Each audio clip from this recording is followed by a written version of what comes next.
Now, let's turn to China. Our China media analyst Kerry Allen has sat down with us to talk about a couple of updates on the ongoing stories on her patch. The first, of course, the story we've spoken about a lot, Kerry, the latest on the virus that began in the Chinese city of Wuhan.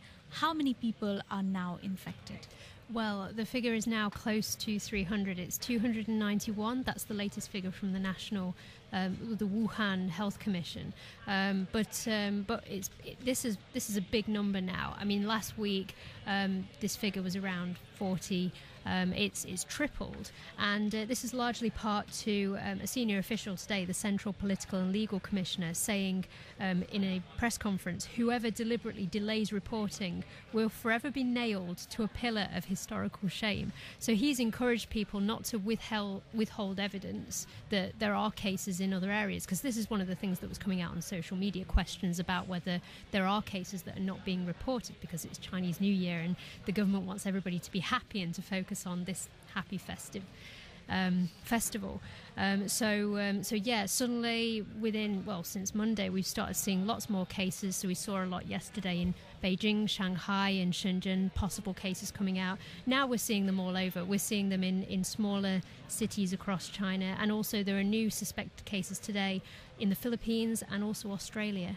And is there still panic that this might be the SARS virus because it's come from the same strain of coronavirus, or is there a more considered response from people and they're able to take the precautions that are being suggested?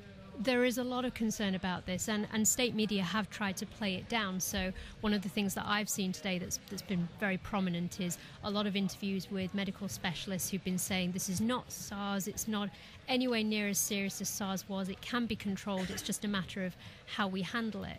At the same time, there's a lot of publicity coming out from official media telling people to invest in face masks if they're going to be in crowded areas, to wash their hands and to take extra precautions.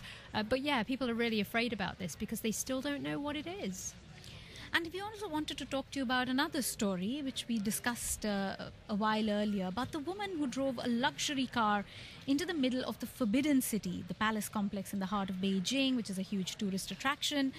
What has emerged now? Yeah, so this statement came out just after midnight early this morning in China from Wang Shudong, who's he's the director of the Palace Museum within the site, and he's apologised. He said that 2 people have been suspended from their jobs because of this event, but there are a lot of questions as to how this woman could have taken her huge luxury car in, and he's finally provided details saying that more than 200 people came to a closed day event. He's not said what this was, and he said that the parking lot was full, so that's why she was able to bring her car in.